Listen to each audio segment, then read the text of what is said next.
إله إلا الله الله أكبر الله أكبر ولله الحمد الله أكبر الله أكبر الله أكبر لا إله إلا الله الله أكبر الله أكبر ولله الحمد الله أكبر الله أكبر الله أكبر لا إله إلا الله الله أكبر الله أكبر ولله الحمد. السلام علیکم ورحمۃ اللہ وبرکاتہ. نحمده ونصلی علی رسولہ الکریم. اما بعد فاعوذ باللہ من الشیطان الرجیم. بسم اللہ الرحمن الرحیم. رب اشرح لی صدری ویسر لی امری واحلل عقدۃ من لسانی یفقہوا قولی.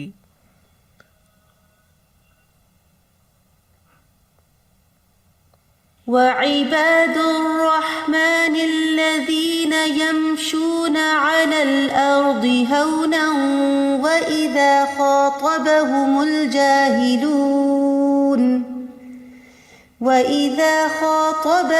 الجاهلون قالوا سلاما. وعباد الرحمن الذين يمشون على الأرض هونا وَإِذَا خَاطَبَهُمُ الْجَاهِلُونَ قَالُوا سَلَامًا. اور رحمان کے بندے تو وہ ہیں جو زمین پر نرمی سے چلتے ہیں، اور جب جاہل لوگ ان سے بات کرتے ہیں تو وہ کہتے ہیں سلام ہے. رحمان کے بندے، خاص بندے، محبوب بندے ہر معاملے میں محتاط ہوتے ہیں، خواہ ان کا معاملہ اللہ سے ہو یا بندوں سے ہو. ان کے اندر عاجزی اور تواضع ہوتی ہے جو ان کی چال ڈھال اور گفتگو میں نمایاں طور پر نظر آتی ہے. مومن کا واسطہ جب کسی انسان سے پیش آتا ہے، خواہ وہ طاقتور ہو یا کمزور، تو وہ محتاط انداز سے وہ سارے حقوق ادا کرتا ہے جو اللہ نے ایک انسان کے لیے دوسرے انسان پر مقرر کیے ہیں، اور اس کے اندر مہربانی اور نرمی کے جذبات پائے جاتے ہیں. وہ دوسروں کے لیے وہی پسند کرتا ہے جو اپنے لیے کرتا ہے. عام معاملات ہوں یا جذباتی معاملات ہوں، وہ ہر حال میں اپنے آپ کو ایک ڈسپلن میں رکھتا ہے. وہ اپنے آپ کو بے لگام نہیں سمجھتا، ہر حال میں مثبت رویے کو اپناتا ہے. اللہ سبحانہ تعالیٰ نے جس طرح عبادت کے طریقے سکھائے ہیں، اسی طرح دوسرے انسانوں سے معاملہ کرنے کے طریقے بھی بتائے ہیں جن پر چل کر انسان دنیا اور آخرت کی سعادت مندی کو پا سکتا ہے، انسانوں سے بھی خوشگوار تعلقات اور اللہ کی نظر میں بھی محبوب بن سکتا ہے. تو آج ہم سورۃ الفرقان کی آیت نمبر 63 کا مطالعہ کریں گے، رحمان کے بندوں کی دو خصوصیات کے بارے میں. عباد الرحمن و عباد الرحمن، اور رحمان کے بندے. رحمان کی طرف ان کی اضافت جو ہے وہ تکریم اور شرف کے لیے ہے، عزت کے لیے ہے، اور ان میں سب سے پہلے اصحاب رسول آتے ہیں جو ان صفات سے متصف تھے. اور عباد کا لفظ جو ہے یہ عبد سے ہے، عبد عبادت سے، عبودیت سے. تو عبودیت کی دو قسمیں ہوتی ہیں، دو طرح کے بندے ہوتے ہیں، ایک عام بندے ہوتے ہیں اور ایک خاص بندے ہوتے ہیں. عام بندوں میں مسلمان، کافر، نیک، بند، تمام مخلوق مشترک ہے. تمام مخلوق اللہ کی غلام ہے، اس کی ربوبیت کی محتاج ہے، اس کے انتظام کے تحت ہے. ان کل من فی السماوات والارض الا آتی الرحمن عبدا. آسمانوں اور زمین میں جو کوئی بھی ہے وہ رحمان کے پاس غلام بن کر آنے والا ہے، عبد بن کر آنے والا ہے. تو یہ عام عبودیت ہے. اور دوسری خاص عبودیت، یہ اللہ کے انبیاء اور مرسلین اور اس کے اولیاء کی عبودیت ہے. اور یہاں اس آیت میں عبودیت کی یہی قسم مراد ہے، اس لیے اللہ نے اس کی اضافت اپنے اسم مبارک الرحمن کی طرف کی، جو اس بات کی طرف اشارہ ہے کہ وہ اللہ کی رحمت کے سبب سے اس مقام پہ پہنچے ہیں۔ اللہ سبحانہ تعالیٰ نے ان کی صفات کا ذکر کیا اور ان کی تعریف کی، تو رحمان کے بندوں کی صفت کیا ہے؟ وَعِبَادُ الرَّحْمَنِ الَّذِينَ يَمْشُونَ عَلَى الْأَرْضِ هَوْنًا، رحمان کے بندے وہ ہیں کہ جو زمین پر سکینت کے ساتھ، عاجزی کے ساتھ چلتے ہیں، اور جب ناسمجھ لوگ ان کو اذیت دیتے ہوئے جہالت سے بات کرتے ہیں تو وہ بہت بہترین انداز سے جواب دیتے ہیں، ان سے اس طرح مخاطب ہوتے ہیں کہ خود کو گناہ سے سلامت رکھتے ہیں، ان کی جہالت کے مقابلے میں جہالت نہیں برتتے۔ تو یہ رحمان کے بندوں کی یہاں پہلی صفت بیان ہوئی کہ الذین یمشون علی الارض ہونا، کہ زمین پر آہستگی سے چلتے ہیں، یعنی ایک تو کسی کام کے لیے چلنا ہوتا ہے، اور ایک یہ کہ زندگی کی راہوں پہ چلنا، کہ کسی بھی طرح کا معاملہ ہو صبر و تحمل سے کام لیتے ہیں، عاجزی اور انکساری سے اور ٹھہراؤ سے معاملہ کرتے ہیں، یعنی کہیں داخل ہونے سے پہلے یہ دیکھتے ہیں کہ وہاں سے نکلنا کیسے ہے، اور سوچ بچار کے ساتھ، سمجھداری کے ساتھ، حلم اور تواضع کے ساتھ اللہ اور مخلوق کے سامنے بہت پرسکون اور متواضع ہوتے ہیں۔ وقار، سکون، اور اللہ کے بندوں کے سامنے اور اللہ سبحانہ تعالیٰ کے سامنے عاجزی اور انکساری ان کا وصف ہوتا ہے۔ اور ہونن کا لفظ جو ہے یہ حین کا مصدر ہے، اس کا مطلب ہے سکینت اور وقار، یعنی زمین پر سکینت اور وقار اور تحمل سے چلتے ہیں، میانہ روی کے ساتھ چلتے ہیں۔ یاد رکھیے میانہ بری اور کام میں ٹھہراؤ اور اچھی سیرت اختیار کرنا نبوت کے اخلاق میں سے ہے۔ نبی صلی اللہ علیہ وسلم کی چال بہترین مثال ہے۔ راوی کہتے ہیں کہ آپ صلی اللہ علیہ وسلم دائیں بائیں جھک کر قدم بھرتے اور آہستہ آہستہ چلتے تھے، جب آپ قدم اٹھاتے تو دائیں بائیں جھک کر قدم اٹھاتے، اور تکبر کے بغیر نرمی کے ساتھ چلتے تھے۔ آپ کندھے نہیں ہلاتے تھے، یعنی کسی قسم کے اکڑ پن یا تکبر کا اظہار نہیں ہوتا تھا، سکون اور وقار کے ساتھ۔ امام ابن کثیر کہتے ہیں کہ سکون اور وقار کے ساتھ چلتے ہیں، جیسا کہ اللہ تعالیٰ کا فرمان ہے وَلَا تَمْشِ فِي الْأَرْضِ مَرَحًا إِنَّكَ لَن تَخْرِقَ الْأَرْضَ وَلَن تَبْلُغَ الْجِبَالَ طُولًا۔ لقمان حکیم نے اپنے بیٹے کو نصیحت کی تھی، اور زمین میں اکڑ کر نہ چل، بے شک نہ تو کبھی زمین کو پھاڑے گا اور نہ کبھی لمبائی میں پہاڑوں تک پہنچے گا۔ لیکن اس سے مراد یہ بھی نہیں کہ انسان بیماروں کی طرح چلے، تصنع اور ریاکاری کے ساتھ مریضوں کی طرح چلتے ہوئے اپنی عاجزی کا اظہار کرے۔ جب حضرت عمر رضی اللہ عنہ نے ایک نوجوان کو دیکھا کہ وہ مریل چال چل رہا ہے تو پوچھا کہ ما بالک انت مریض، تمہارا کیا حال ہے، کیا تم بیمار ہو؟ اس نے کہا نہیں، بیمار تو نہیں۔ تو حضرت عمر رضی اللہ عنہ نے اس کو کوڑا مارا اور حکم دیا کہ قوت سے چلو۔ تو ریاکاروں کی طرح چلنا، مسکینوں کی طرح چلنا اور فقیرانہ شکل بنا کر چلنا، یہ یہاں مراد نہیں ہے، کیونکہ نبی صلی اللہ علیہ وسلم تیز چلتے تھے، مضبوطی کے ساتھ چلتے تھے۔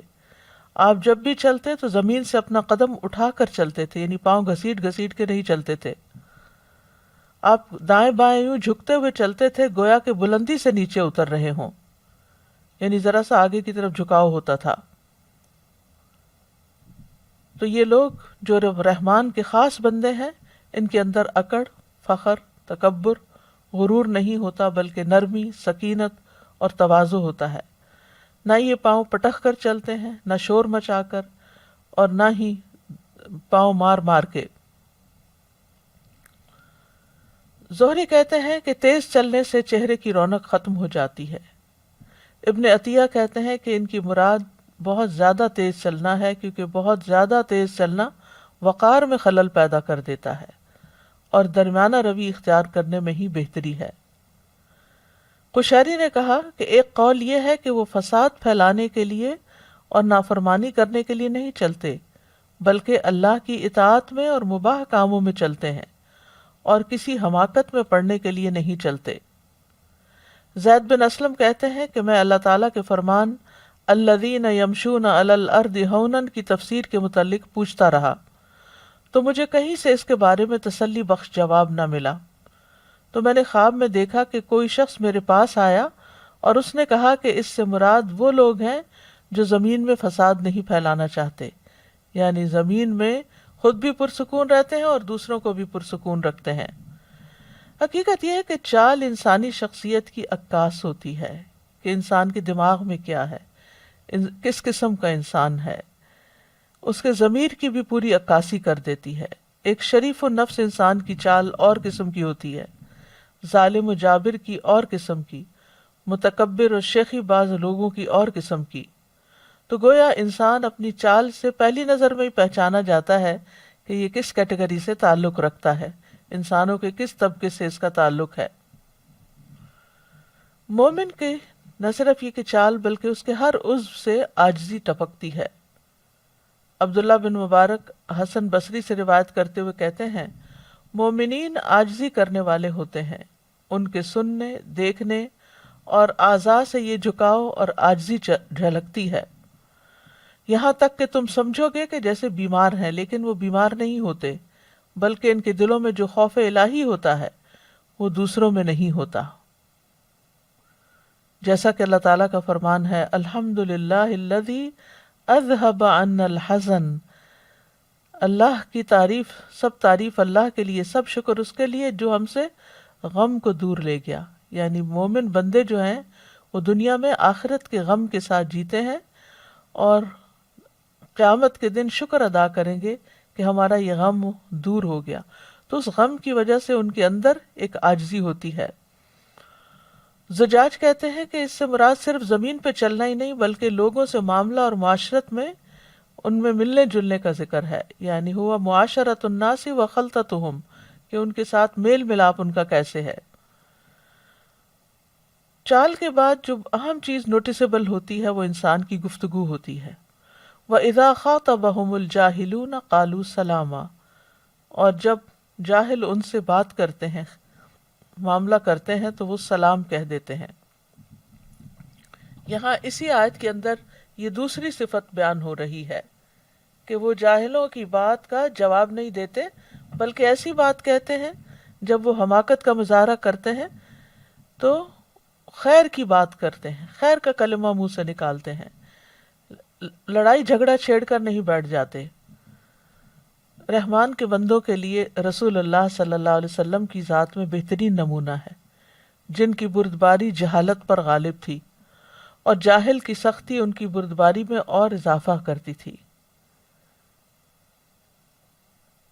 مراد اس سے یہ ہے کہ جاہلوں کی گفتگو کا مقابلہ اچھی گفتگو سے کرنے والے ہیں، یعنی جب ان کے ساتھ جاہل لوگ حماقت اور بے ادبی کے ساتھ گفتگو کرتے ہیں، روڈنس دکھاتے ہیں، تو وہ اس کا مقابلہ ویسی گفتگو کے ساتھ نہیں کرتے بلکہ وہ اچھی بات کے ساتھ ان کا مقابلہ کرتے ہیں، جیسا کہ اللہ تعالیٰ نے ایک اور آیت میں فرمایا وَإِذَا سَمِعُوا اللَّغْوَ أَعْرَضُوا عَنْهُ وَقَالُوا لَنَا أَعْمَالُنَا وَلَكُمْ أَعْمَالُكُمْ سَلَامٌ عَلَيْكُمْ لَا نَبْتَغِي الْجَاهِلِينَ، اور جب وہ لغو بات سنتے ہیں تو اس سے کنارہ کرتے ہیں اور کہتے ہیں کہ ہمارے لیے ہمارے اعمال ہیں اور تمہارے لیے تمہارے اعمال، سلام ہے تم پر، ہم جاہلوں کو نہیں چاہتے۔ اب یہ جو سلام ہے تو سلام سے مراد صرف یہ نہیں کہ کوئی وہ جھگڑا کر رہے ہیں تو السلام علیکم کہہ دیتے ہیں، مراد اس سے بحث ترک کر دینا ہے، بحث چھوڑ دینا، اعراض چھوڑ دینا ہے، یعنی اہل ایمان اہل جہالت سے الجھتے نہیں بلکہ ایسے موقع پر پرہیز اور گریز کی پالیسی اختیار کرتے ہیں اور بے فائدہ بحث نہیں کرتے۔ مجاہد کہتے ہیں قالو سلامہ کا مطلب ہے کہ انہوں نے سیدھی بات کہی، قولوا قولا سدیدا۔ سعید بن جبیر کہتے ہیں انہوں نے اچھی بات کے ساتھ جواب دیا۔ حسن بصری کہتے ہیں یہ بردبار لوگ ہیں جو جہالت نہیں کرتے اگر ان کے خلاف جہالت سے کام لیا جائے تو وہ بردباری دکھاتے، تحمل دکھاتے ہیں۔ یہاں رحمان کے بندوں کے حلم کی تعریف ہو رہی ہے کہ وہ برائی کے بدلے میں احسان، جاہل سے عفو درگزر اور اسی طرح کی دیگر اچھی اخلاقیات نے انہیں ان کے بلند مقام پہ فائز کیا کہ وہ رحمان کے بندے کہلائے، کیونکہ حلم کا اپنانا، بردباری کا اپنانا بلند اخلاق میں سے ہے۔ لوگوں کی تکلیف دہ باتوں پر صبر کرنا، ان کی جہالت سے اعراض برتنا، اگنور کر دینا، یہ بلند درجات کی نشانی ہے۔ احمق لوگوں کے مرتبے پہ نیچے اترنا کم عقل لوگوں کی ایک قسم ہے، ایسے شخص عقل سے عاری ہیں۔ عالم اور جاہل کا فرق یہی ہے، عالم کہتا ہے میں نہیں جانتا، I don't know، اور جاہل اپنے علم کے دعوے دار ہونے پہ ڈٹا رہتا ہے کہ جو بات میں کہہ رہا ہوں یہی بات ٹھیک ہے۔ علی ابن ابی طالب رضی اللہ عنہ کہتے ہیں کہ جاہل 6 عادات سے پہچانا جاتا ہے، چاہے اس نے کتنی ہی کتابیں رٹ رکھی ہوں۔ 6 عادات۔ نمبر 1، وہ معمولی باتوں پہ غضبناک ہو جاتا ہے، چھوٹی سی بات اس کو ٹریگر کر دیتی ہے اور وہ انتہائی غیظ و غضب اور غصے کا شکار ہو جاتا ہے۔ نمبر 2، وہ بے فائدہ کلام کرتا ہے، فضول باتیں۔ نمبر 3، غیر مناسب مقام پر عطیات دیتا ہے، یعنی جس کا حق نہ ہو اس کو عطیہ دیتا ہے۔ نمبر 4، دوست اور دشمن کی پہچان نہیں رکھتا، اس کو یہ نہیں سمجھ آتی کہ کون میرا دوست ہے کون میرا دشمن ہے۔ نمبر 5، راز افشا کر دیتا ہے، یعنی اگر آپ اس کو کوئی بات بتائیں اور اس سے کہیں کہ یہ کسی سے نہیں کرنی تو اس کو سمجھ نہیں آتی، وہ سارے راز کھول دیتا ہے۔ نمبر 6، ہر کسی پہ بھروسہ کر لیتا ہے۔ یہ آپ دیکھیں کہ یہ حضرت علی بن ابی طالب رضی اللہ تعالیٰ عنہ ماشاءاللہ کتنی گہرائی کے ساتھ انہوں نے انسانی نفسیات کا جائزہ لیا اور جاہلوں کی 6 قسمیں یا 6 عادتیں یہاں پر بیان کر لی۔ اس میں ہم سب کو آئینہ دیکھنا چاہیے کہ کہیں اس میں سے کوئی چیز ہمارے اندر تو نہیں، کیونکہ ہم دوسروں میں تو جلدی دیکھ لیں گے لیکن اپنے اندر تو کہیں ایسی کوئی چیز نہیں۔ رحمان کے بندوں کا جاہلوں کے ساتھ کیا اخلاق ہوتا ہے؟ ابراہیم علیہ السلام کی مثال ہے، جب ان کے والد نے ابراہیم علیہ السلام سے کہا قال اراغب انت عن آلہتی یا ابراہیم لئن لم تنتہی لارجمنک واہجرنی ملیا قال سلام علیک ساستغفر لک ربی انہ کان بی حفیا۔ اس نے کہا کیا تو میرے معبودوں سے بے رغبتی کرنے والا ہے ابراہیم؟ یقیناً اگر تو باز نہ آیا تو میں ضرور ہی تجھے سنگسار کر دوں گا اور مجھے چھوڑ دو اس حال میں کہ تو صحیح سالم ہے۔ ابراہیم کا جواب دیکھیے علیہ السلام، کہا تجھ پر سلام ہو، میں اپنے رب سے تیرے لیے ضرور بخشش کی دعا کروں گا، بے شک وہ ہمیشہ سے مجھ پر بہت مہربان ہے۔ باپ کا رویہ دیکھیے اور بیٹے کا رویہ دیکھیے۔ تو خلیل علیہ السلام نے، یعنی ابراہیم علیہ السلام نے جو خلیل اللہ تھے، وہ جواب دیا جو رحمان کے بندے جاہلوں سے بات کرتے ہوئے دیتے ہیں۔ انہوں نے گالی نہیں دی، انہوں نے غصہ نہیں دکھایا، وہ جذبات میں نہیں آئے، بلکہ صبر کیا اور ایسی بات کے ساتھ باپ کا سامنا نہیں کیا جسے وہ ناپسند کرتا ہو۔ انہوں نے واقعی کہا سلام علیک۔ اسی طرح برائی کا جواب برائی سے نہیں دینا چاہیے بلکہ معاف کر دینا چاہیے، درگزر کرنا چاہیے۔ عبداللہ ابن عمرو بن عاص کہتے ہیں کہ تورات میں رسول اللہ صلی اللہ علیہ وسلم کو ان صفات کے ساتھ متصف کیا گیا، اے نبی بے شک ہم نے آپ کو گواہی دینے والا، بشارت دینے والا، ان پڑھوں کی حفاظت کرنے والا بنا کر بھیجا ہے۔ آپ میرے بندے ہیں اور میرے رسول ہیں، میں نے آپ کا نام متوکل رکھا۔ آپ نہ بدخو ہیں نہ سخت دل ہیں، نہ بازاروں میں شور کرنے والے اور نہ برائی کا بدلہ برائی سے دیں گے بلکہ معافی اور درگزر سے کام لیں گے۔ تو رحمان کے بندے کون ہوتے ہیں؟ جو بد اخلاقی کے جواب میں بد اخلاق نہیں ہوتے، بد اخلاقی کا جواب بد اخلاقی سے نہیں دیتے۔ جیسے کہ ایک موقع پر حضرت عائشہ رضی اللہ تعالیٰ عنہا نے جب ایسا کیا تو آپ نے ان کو منع فرما دیا۔ پھر جاہلوں سے اعراض جو ہے، قرآن مجید کی سورۃ الاعراف میں اس کا ذکر آتا ہے، خذ العفو وامر بالعرف واعرض عن الجاہلین، کہ درگزر اختیار کرو، نیکی کا حکم دو اور جاہلوں سے کنارہ کر لو۔ کہا جاتا ہے کہ عمر بن عبدالعزیز بیت اللہ کا طواف کر رہے تھے تو آپ نے ایک آدمی کے پاؤں پر پاؤں رکھ دیا جو آپ کے پہلو میں طواف کر رہا تھا۔ اس آدمی نے عمر سے کہا، کیا تم گدھے ہو؟ انہوں نے کہا، نہیں، میں تو عمر بن عبدالعزیز ہوں۔ کتنا خوبصورت جواب ہے، اور بات ختم ہو گئی۔ جواب میں یہ نہیں کہا کہ تم ہو گے یا تمہارا باپ ہوگا جیسے عام طور پر اس کا جواب دیا جاتا ہے۔ انہوں نے ایسی حماقت نہیں کی بلکہ بہت خوبصورتی سے اپنا تعارف کرا دیا۔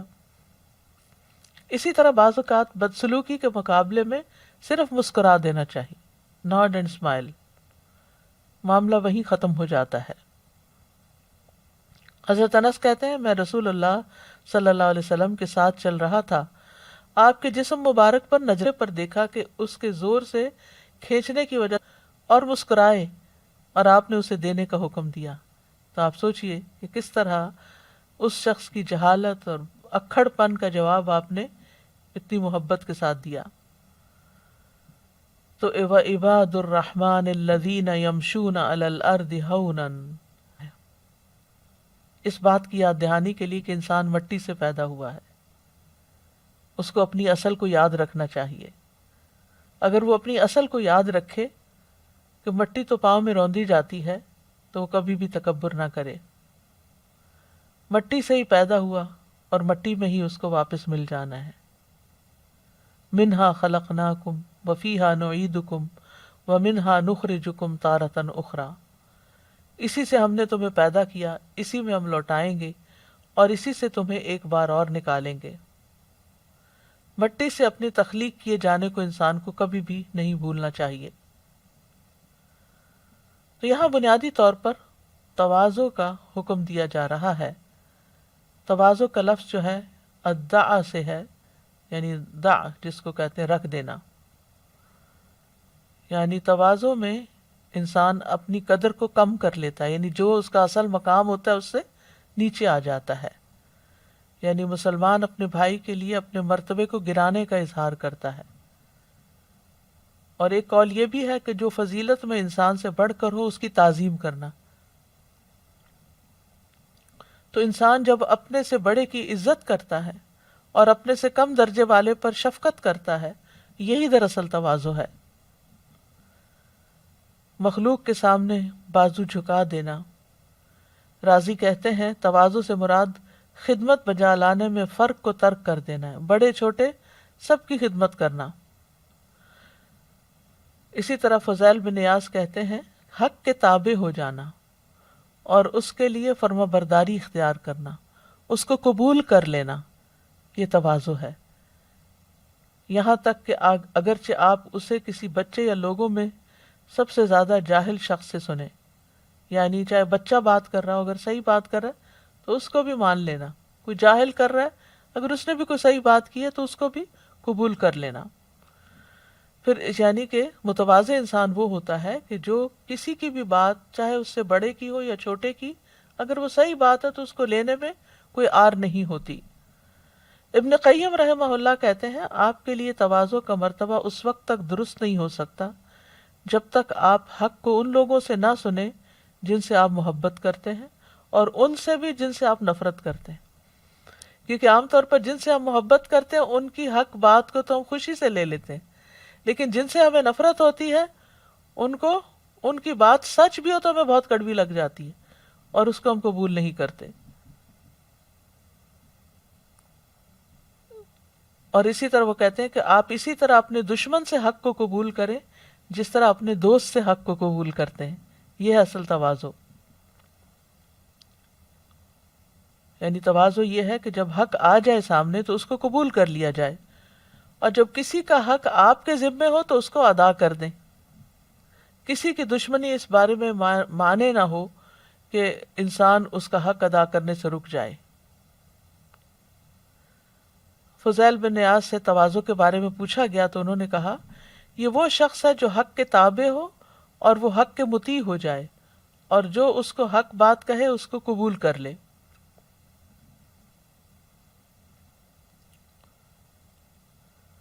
اسی طرح حسن بصری اور یونس اور ایوب نکلے آپس میں اکٹھے ہو کر تو تواضع کے بارے میں مذاکرہ کرنے لگے کہ تواضع کیا ہے۔ تو حسن بصری نے ان سے کہا کہ کیا تم لوگ جانتے ہو کہ تواضع کیا ہے؟ تواضع یہ ہے کہ جب آپ گھر سے نکلیں تو آپ جس بھی مسلمان سے ملیں یہی سمجھیں کہ وہ آپ سے اچھا ہے یا آپ سے بہتر ہے، یہ ہے اصل تواضع۔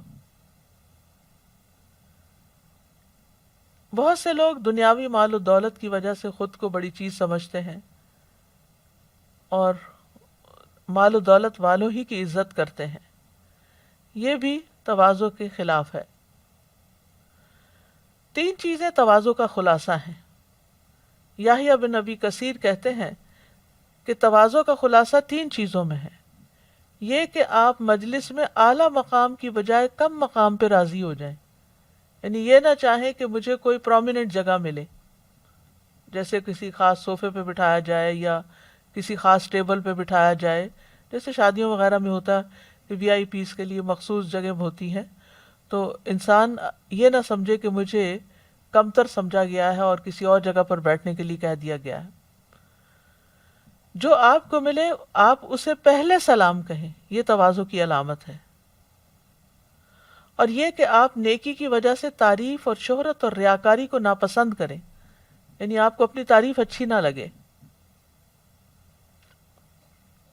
تو تواضع پیدا کرنے کے لیے اللہ کی عظمت، اللہ کی بڑائی اور اپنے نفس کی قدر کو پہچاننا ضروری ہے۔ یعنی اگر کوئی یہ کہے کہ تواضع کیسے پیدا ہو، تو ایک طرف اللہ تعالیٰ کی پہچان کرے، اس کی عظمت کی، اور دوسری طرف اپنی حقارت کو کہ کہاں سے پیدا ہوا اور کیا چیز ہے اس پر نگاہ رکھے۔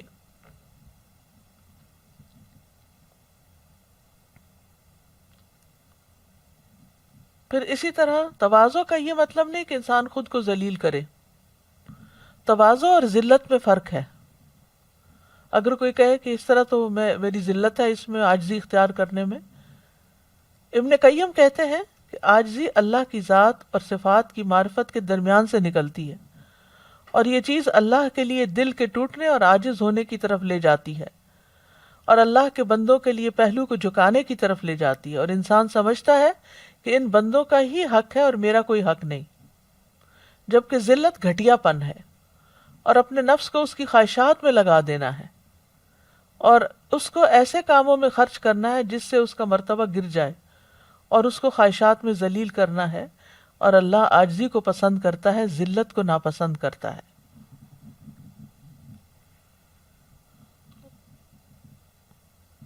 عاجزی اور تواضع ہمارے دین میں بہت اہمیت کا حامل ہے۔ نبی صلی اللہ علیہ وسلم کی صفت تھی فَبِمَا رَحْمَةٍ مِّنَ اللَّهِ لِنْتَ لَهُمْ، بس اللہ کی طرف سے بڑی رحمت ہے کہ آپ ان کے لیے نرم ہیں، یعنی آپ کے اخلاق کی تعریف کی گئی۔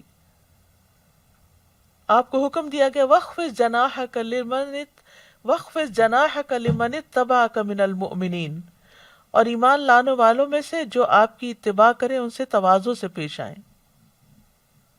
والدین کے لیے تواضع اختیار کی جائے، وَخْفِضْ لَهُمَا جَنَاحَ الذُّلِّ مِنَ الرَّحْمَةِ وَقُلْ رَبِّ ارْحَمْهُمَا كَمَا رَبَّيَانِي صَغِيرًا، اور ان پر رحم کرتے ہوئے یعنی والدین پر انکساری سے ان کے آگے جھکے رہو اور ان کے حق میں دعا کرو، اے میرے رب ان پر رحم فرما جیسا کہ انہوں نے بچپن میں مجھے محبت و شفقت سے پالا تھا۔ یہ تمام انبیاء کی صفت بھی ہے۔ حضرت یحییٰ علیہ السلام کہتے ہیں وَبَرًّا بِوَالِدَتِي وَلَمْ يَجْعَلْنِي جَبَّارًا شَقِيًّا، یعنی یہ حکم دیا کہ میں اپنی والدہ سے بہتر سلوک کرتا رہوں، یہ اور نیز یہ کہ مجھے اللہ نے جابر اور بدبخت نہیں بنایا۔ عیسیٰ علیہ السلام کے بارے میں آتا ہے رسول اللہ صلی اللہ علیہ وسلم نے فرمایا جو عیسیٰ علیہ السلام کی تواضع دیکھ کر خوش ہونا چاہتا ہے وہ ابو ذر کو دیکھ لے، ابو ذر رضی اللہ عنہ کو۔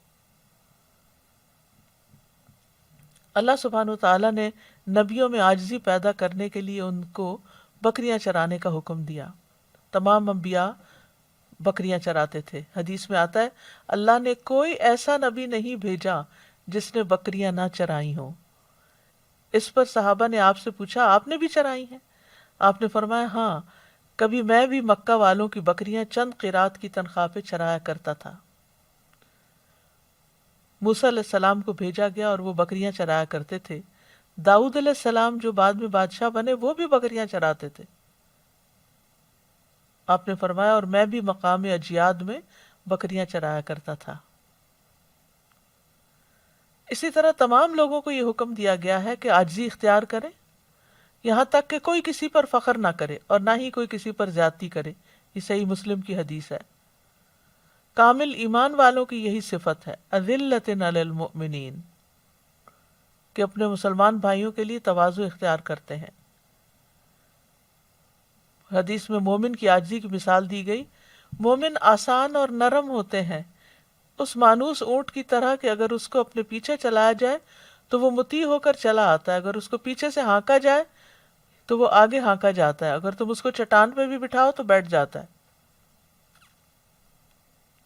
یعنی آپ دیکھیے کہ اونٹ کتنا اونچا لمبا جانور، انسان کے قد سے اونچا اور انسان سے مضبوط تر، لیکن انسان اس کو اپنے قابو میں کر لیتا ہے، اس کو بٹھاتا ہے تو وہ مان جاتا ہے، اس کی بات بیٹھ جاتا ہے. تو اس سے مومن کی مثال دی گئی. معاذ بن جبل کہتے ہیں بندہ اس وقت تک ایمان کی چوٹی تک نہیں پہنچ سکتا جب تک انکساری سے بلند مرتبے سے زیادہ عزیز نہ ہو جائے، اور دنیا کا تھوڑا ساز و سامان اسے زیادہ سے محبوب نہ ہو جائے. اور جن لوگوں سے محبت اور نفرت کرتا ہے وہ ان سے حق کے مطابق ہی محبت اور نفرت کرے، یعنی جتنا حق ہو اتنی ہی محبت ہو، اتنی ہی نفرت ہو. اور لوگوں کے لیے اس طرح فیصلہ کرے جس طرح وہ اپنی ذات اور اپنے گھر والوں کے لیے کرتا ہے. اللہ کے محبوب بندے ہیں وہ جن کے اندر نرمی اور شفقت ہو.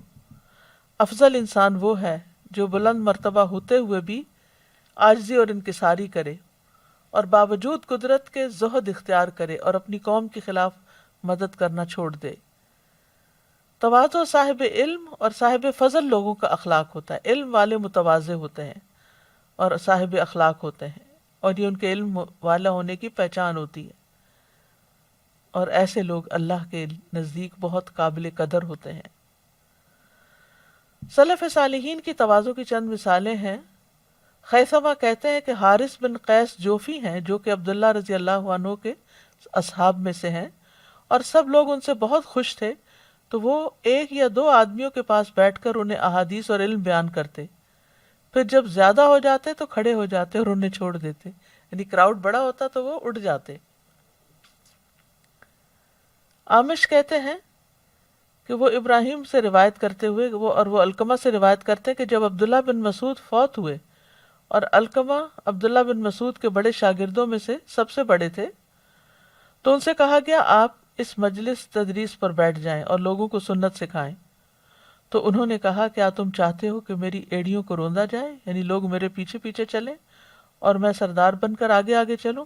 نہیں، ایسا نہیں ہو سکتا. یعنی میں کہنے کا مطلب کیا تھا کہ میں عبداللہ بن مسعود کے مقام پر اپنے آپ کو نہیں پاتا، اس لیے میں اس مسند پر یعنی نہیں سکھاؤں گا. اس کا یہ مطلب نہیں کہ علقمہ نے سکھایا نہیں تھا، علقمہ کی بہت سی روایات ہیں، اور لیکن یہ کہ یہ لوگ شہرت کو اور لوگوں کے بہت اپریسیشن کو پسند نہیں کرتے تھے. اپنے سے زیادہ علم والوں کے سامنے تواضع اختیار کرنا.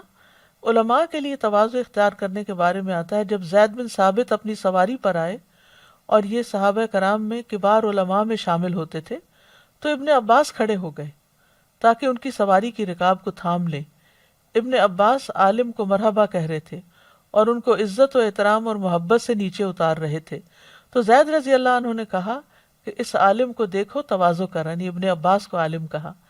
پھر کہا اے اللہ کے رسول کے چچا کے بیٹے ایسا نہ کریں.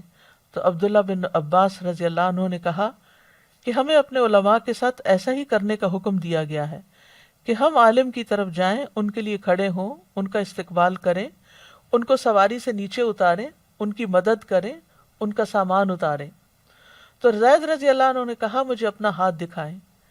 ابن عباس نے ہاتھ نکالا تو زید رضی اللہ عنہ نے انہیں بوسہ دیا اور کہا ہمیں حکم دیا گیا ہے کہ ہم رسول اللہ کے اہل بیت کے ساتھ ایسا ہی کریں صلی اللہ علیہ وسلم. تو دونوں طرف کا آپ اخلاق دیکھیے کہ کتنا عمدہ تھا.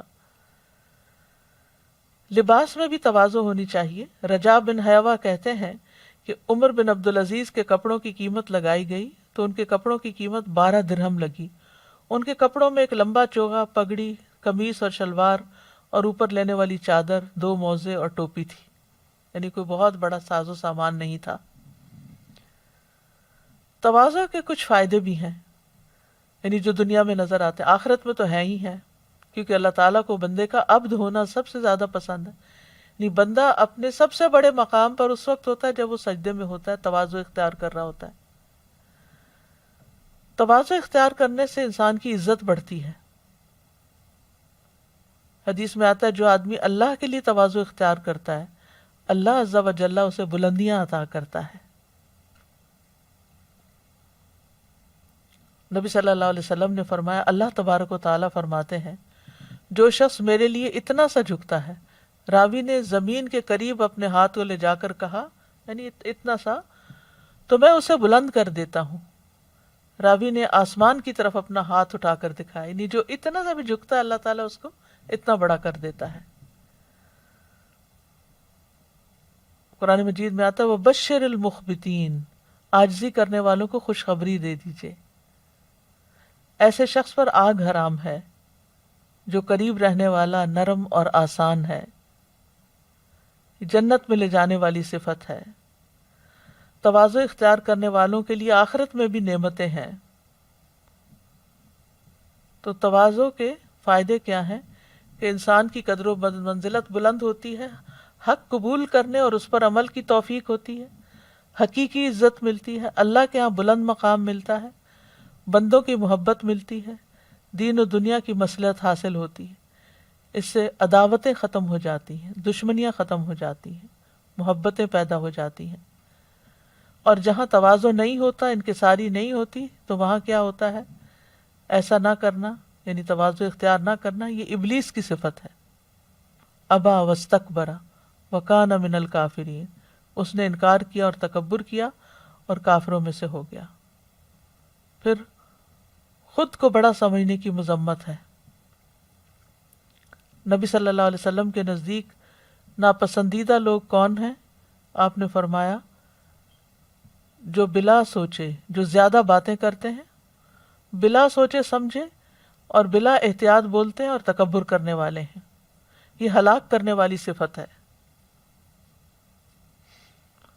فرمایا 3 چیزیں ہلاک کرنے والی ہیں، جن میں سے ایک بڑائی خورا ہونا، اپنے آپ کو بڑی چیز سمجھنا. لوگوں کو حقیر سمجھنے کی مذمت کی گئی ہے. جو شخص خود کو بڑی چیز سمجھتا ہے پھر لوگوں کو چھوٹا سمجھتا ہے. متکبر فقیر اللہ کو پسند نہیں، کہ جس کو ضرورت بھی ہو اور پھر وہ اکڑ دکھائے. تکبر اہل جہنم کی نمایاں صفت ہے. ذرا برابر بھی خود کو بڑا سمجھنا جہنم میں لے جانے کا باعث ہے. اور خود کو بڑا سمجھنے والے قیامت کے دن متکبروں کو چونٹیوں کی طرح پیش کیا جائے گا، گویا کہ ان کی شکلیں انسان جیسی ہوں گی، ہر حقیر چیز ان سے بلند ہوگی، یہاں تک کہ وہ جہنم کے ایسے قید خانے میں داخل ہو جائیں گے جس کا نام بولس ہوگا، اور ان لوگوں پر آگوں کی آگ چھا جائے گی. انہیں طینۃ الخبال کا پانی، یعنی اہل جہنم کی پیپ جمع کی ہوئی پلائی جائے گی. تو مومن بندے جو ہیں وہ ہر رویے میں عاجزی اختیار کرتے ہیں، گفتگو میں عاجزی اختیار کرتے ہیں، نرم بات کرتے ہیں، ٹھہراؤ سے بات کرتے ہیں، تیزی سے گفتگو نہیں کرتے. پھر اسی طرح خصوصاً اپنے سے چھوٹوں کے ساتھ شفقت سے کام لیتے ہیں بات کرتے ہوئے. چال میں عاجزی اختیار کرتے ہیں، اکڑ سے نہیں چلتے بلکہ معتدل چال چلتے ہیں، مضبوط قدموں سے چلتے ہیں. نماز کے لیے بھی سکینت سے آتے ہیں، کیونکہ نماز کے لیے بھاگ بھاگ کے آنے سے منع کیا گیا ہے. اٹھنے بیٹھنے میں عاجزی اختیار کرتے ہیں، معمولی جگہ پر بیٹھنے کو برا نہیں سمجھتے. بیٹھنے میں بھی عاجزی کا یعنی عاجزانہ طریقے سے بیٹھتے ہیں. مجلس میں دوسروں کو بھی جگہ دیتے ہیں. پھر کھانے پینے میں عاجزی اختیار کرتے ہیں، تکبر نہیں کرتے. کلوا واشربوا ولا تسرفوا، انہ لا یحب المسرفین، کیونکہ اسراف جو ہے وہ تکبر والوں کا پیشہ ہے۔ فرمایا کھاؤ اور پیو اور پہنو اور صدقہ کرو، لیکن اسراف نہ کرو اور تکبر نہ کرو۔ جو میسر ہو وہ کھا لیتے ہیں، کھانے پینے میں زہد اختیار کرتے ہیں، پیٹ بھر کر نہیں کھاتے۔ کھانا نہ ملنے پر روزہ رکھ لینا۔ نبی صلی اللہ علیہ وسلم کے پاس جب نبی صلی اللہ علیہ وسلم گھر آئے ایک دفعہ، حضرت عائشہ سے کہا کیا تمہارے پاس کچھ ہے؟ تو وہ عرض کرتی ہیں کہ اللہ کے رسول ہمارے پاس تو کچھ بھی نہیں، آپ نے فرمایا تو میں پھر روزہ رکھ لیتا ہوں۔ آپ دیکھیے کہ آج اگر کوئی شوہر گھر میں آئے اور بیوی سے پوچھے کچھ کھانا پکا ہوا ہے اور وہ اگر کہہ دے کہ نہیں، تو پھر آپ دیکھیے کہ کیا صورت ہوتی ہے۔ عام طور پر انہی چیزوں سے گھروں میں لڑائیاں اور فساد پیدا ہو جاتے ہیں۔ پھر کھاتے ہوئے اگر کوئی لقمہ گر جائے تو اٹھا کے کھانے میں صاف کر کے اور محسوس نہیں کرتے، کھانے میں عیب نہیں نکالتے، کھانے میں دوسروں کو بھی شامل کر لیتے ہیں، یتیم اور مسکین کو ساتھ بٹھا کر کھلا لیتے ہیں، معمولی لوگوں کی دعوت بھی قبول کر لیتے ہیں، معمولی کھانے کی دعوت کو بھی قبول کر لیتے ہیں، ٹیک لگا کے نہیں کھاتے، سونے چاندی کے برتنوں میں نہیں کھاتے۔ پھر لباس میں بھی عاجزی اور تواضع۔ انبیاء علیہم السلام کی بہت یعنی سادہ زندگی ہوتی تھی، کوئی بہت برانڈڈ کلوتھس نہیں پہنتے تھے۔ پھر اسی طرح متکبرانہ لباس نہیں پہننا چاہیے، بہت قیمتی لباس سے بھی اجتناب کرنا چاہیے۔ تواضع کی نیت سے بہت اچھا لباس چھوڑ دینے کا بھی اجر ملتا ہے۔ پھر سواری میں تواضع۔ حقیر سمجھی جانے والی سواری پر سوار ہونے سے آر محسوس نہیں کرنا چاہیے۔ پھر اسی طرح گھر والوں کے ساتھ تواضع، سب سے اچھا اخلاق گھر والوں کو دکھانا چاہیے، محبت کا اظہار کرنا چاہیے، گھر کے کام کاج میں تعاون کرنا چاہیے، بیوی کی جائز فرمائشیں پوری کر دینی چاہیے، ان کے ساتھ دل لگی کرنی چاہیے۔ بچوں کے ساتھ تواضع کیا ہے کہ بچوں پر سب سے بڑھ کر رحم دل ہوں، بچوں کے ساتھ کھیلا جائے، ان سے پیار کیا جائے، بچوں کے ساتھ روب کی بجائے نرمی کا رویہ اختیار کیا جائے، بچوں کے سر پر ہاتھ پھیرے جائیں، بچوں کو سلام کر کے ان کو دعا دی جائے، بچوں کو اپنے کندھوں پہ چڑھایا جائے، بچوں کو زبان نکال کر خوش کیا جائے، بچوں کے جذبات کا خیال رکھا جائے، ان کو تسلی دی جائے، خادموں کے ساتھ بہترین سلوک کیا جائے، کاموں میں عیب نہ نکالے جائیں، کسی کام کے غلط ہونے پر ملامت نہ کی جائے، بس سمجھا دیا جائے، مار پیٹ نہ کی جائے، خادموں کو اپنے سے کمتر نہ سمجھا جائے۔ لوگوں کے ساتھ معاملہ کرنے میں لوگوں سے تواضع کے ساتھ پیش آتے ہیں اہل عباد الرحمان، اور منہ موڑ کے بات نہیں کرتے، لوگوں سے اچھے اخلاق سے پیش آتے ہیں، بڑوں کی عزت کرنا، چھوٹوں پر شفقت کرنا، کمزور لوگوں کا خیال رکھنا، لوگوں کی رسائی آسان کر دینا، لوگوں کی ضروریات کا خیال رکھنا، لوگوں کی حاجات پوری کر دینا، لوگوں سے درگزر کرنا، کسی تکلیف پر اس کے ساتھ احسان کرنا، کوئی غلطی سے آگاہ کرے تو اس کو قبول کر لینا، یعنی یہ غلطی سننے کی ہمت ہونی چاہیے انسان کے اندر۔ پھر دعا بھی کرنی چاہیے۔ ایک تو مشہور دعا ہے یہ، سبحان ذی الجبروت والملکوت والکبریاء والعظمہ، تمام پاکی اس اللہ کے لیے ہے جو طاقت اور سلطنت والا ہے اور کبریائی اور عظمت والا ہے، یعنی جو طاقت اور قوت والا ہے، سلطنت والا ہے، کبریائی اور عظمت والا بھی ہے۔ اللہ سبحانہ وتعالیٰ کے سامنے عاجزی کے کلمات اختیار کرنا، اللہم اسلمت نفسی الیک وفوضت امری الیک ووجہت وجہی الیک والجأت ظہری الیک رغبتا ورہبتا الیک لا ملجا ولا منجا منک الا الیک آمنت بکتابک الذی انزلت ونبیک الذی ارسلت۔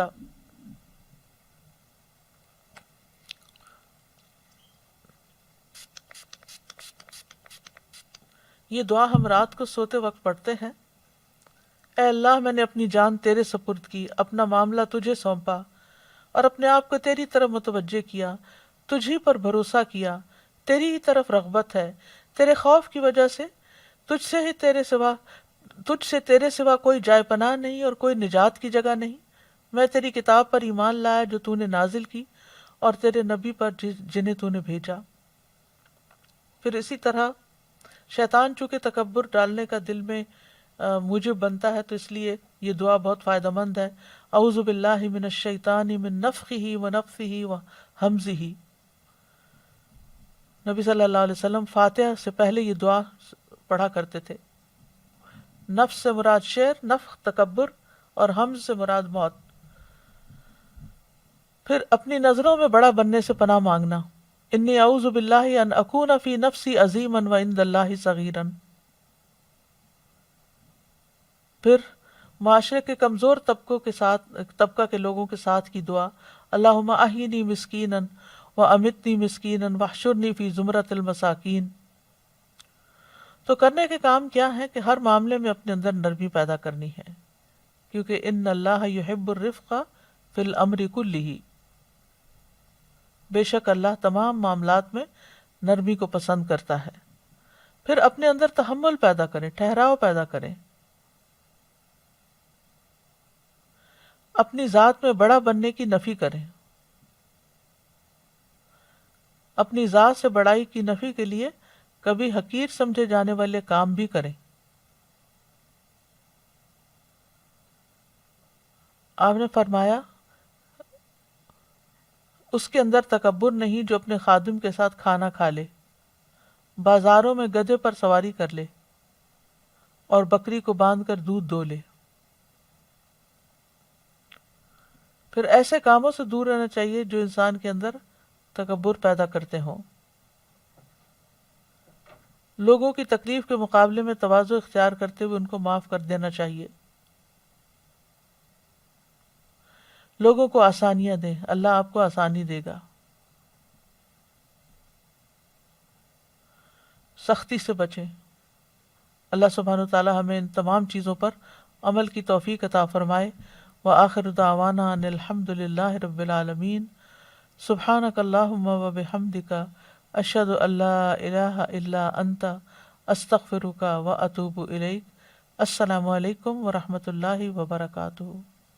اللہ اکبر اللہ اکبر اللہ اکبر، لا الہ الا اللہ، اللہ اکبر اللہ اکبر وللہ الحمد، اللہ اکبر اللہ اکبر اللہ اکبر، لا الہ الا اللہ اکبر اللہ اکبر، لا الہ الا اللہ، اللہ اکبر اللہ اکبر وللہ الحمد۔